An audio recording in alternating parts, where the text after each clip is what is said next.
Breaking tonight, new fallout from last night's GOP primary, which is significantly increasing the chances of a historic fight to claim the mantle of the Republican Party. Good evening and welcome to the Kelly File, everyone. I'm Megyn Kelly. The final tally from Wisconsin's GOP primary shows Senator Ted Cruz winning by double digits, earning 48% of the vote to Donald Trump's 35%. Governor Kasich came in third with 14%.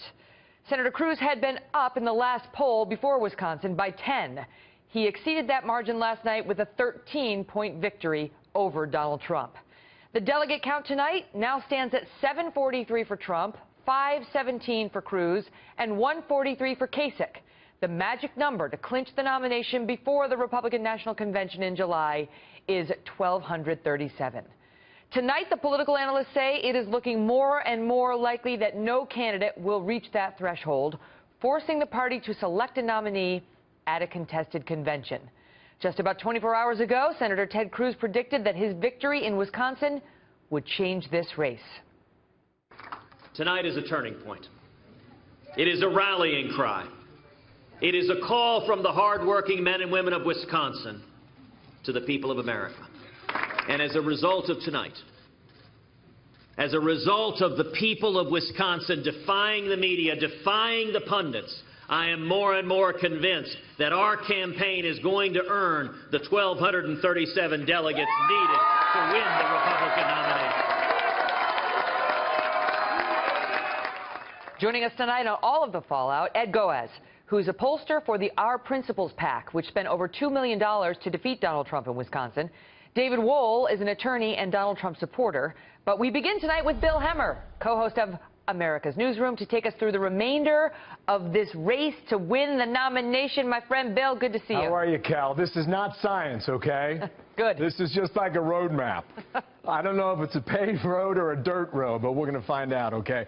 We crunched the numbers, all the remaining contests we have, trying to figure out how this could go, all right? Wyoming comes up in about 9 days from now. We think Cruz are going to get most of those. That's a state convention, by the way. And then we move 2 weeks from now in New York. We think based on polling. And we're going to be generous in some areas, and we will not be so generous in other areas to find out how Donald Trump gets to the magic number right now. With Wyoming, he's at 751. New York State, if he gets to 50% across all the districts, he gets all the delegates. The week after that, Rhode Island, we're giving Trump delegates here, Connecticut, Delaware, Maryland, Pennsylvania. So now we're at the end of April, and we are now at 925, 312 delegates shy of the magic number. So in the month of May, Megyn, first Tuesday, Indiana, we think right now that's pretty good for Trump. Pumps him to 967. A week later, it's West Virginia, winner take all. Trump gets that based on our survey to date. That same day, however, Nebraska is winner take all, and we think that, for the moment, will go to Ted Cruz. Now we move third week in May. Oregon's a little bit of a split right now, so we'll divvy it up a little bit here. Same for Washington State. And now you move to the 7th of June with 5 contests remaining. We think on that day, Ted Cruz will get winner-take-all in Montana, same for South Dakota. New Mexico's pretty much of a 50-50 split, so we'll bump Trump's number to 1040, up 10. 2 on the map still. California, as of today, Trump would get 100 delegates, and that same day, New Jersey is winner-take-all, which puts Trump at 1,191.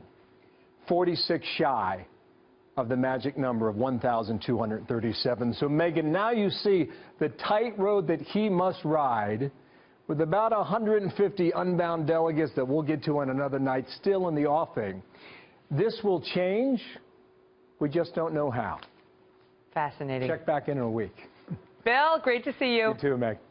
So in the hours since Fox News called the Wisconsin race for Senator Cruz, the Trump supporters have said this is just a blip on the radar, while those who support the senator call it a turning point in this entire race. Joining me now, Ed Goaz and David Wohl. Good to see you both. So, Ed, hi, Megyn. What is the evidence that this is a turning point as opposed to an anomaly? Because in Wisconsin, Ted Cruz had a very popular governor backing him. He had your group spending a lot of money against him. And, you know, it was an electorate that many people say looks very different from the other electorates, and that could be motivated in particular by local talk radio, which isn't as big a factor in some of these other states coming up. Well, I think, number one, it's a turning point because it probably does increase the likelihood that this is going to go to a contested convention. But I think more importantly, what we've been seeing in the numbers, and we've talked about this before, is that there's been this growing intensity amongst the 1/3 of the Republican voters that are not pro-Trump, in fact, are anti-Trump. And it's grown almost to the point that it matches the intensity and the enthusiasm of the 1/3 that is for Trump. What you saw in Wisconsin was that the 35% he got matched the 35% he's gotten as an average in all these primaries. There's always been a question on how high can his ceiling go.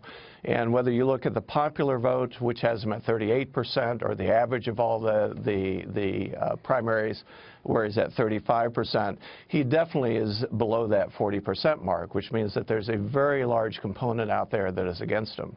And as we've talked again before, it's driven very much by married women. But one of the surprises in Wisconsin last night was that there was no gender gap. We saw about 2 weeks ago married men with children at home beginning to become more negative towards Trump. But in our polling, we had women 15 points against Trump, and we had men only 5 points. Last night, they both matched that 13% negative mark. That's the thing, David, is there was no gender gap because the men also turned on him who are outside of that core group of supporters. So, you know, who knows exactly what that can be attributed to. But the point is, with Trump having several big contests coming up, and his numbers look great in New York, but that state will be proportional, what does he do to bring people above and beyond that 35, 38% into the fold? Well, Megan, remember, Florida was 46%. New York looks like it's over 50% as it stands right now, and he's about 35 points ahead of Ted Cruz.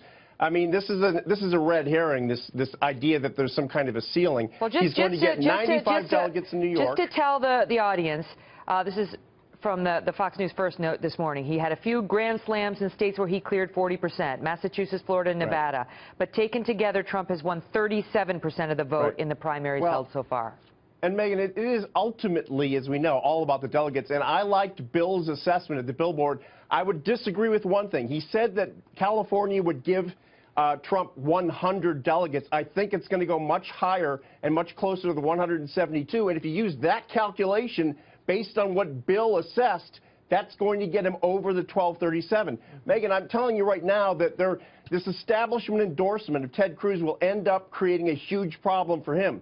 When you got Jeb Bush, you got Scott Walker, you've got Lindsey Graham endorsing him. I mean, what does that tell voters who think that Ted Cruz is an outsider who's coming in to change things? That theory suggests that he needs to win without any sort of mainstream Republican support. He's not going to win with just Glenn Beck behind him. Like, whoever the nominee is going to be needs to add more Republicans into the mix. But why are they supporting him? Why are they supporting Ted Cruz instead of Donald Trump? Because they feel that he's going to be malleable to amend his platform to match the establishment, or they're just going to set him up for an ambush like Donald Trump thinks as a Trojan horse. We get the convention and bring in Paul Ryan, somebody else who's outside of the whole window right now. The interesting thing about all this establishment, we are talking about where the voters, the everyday voters across the country are voting.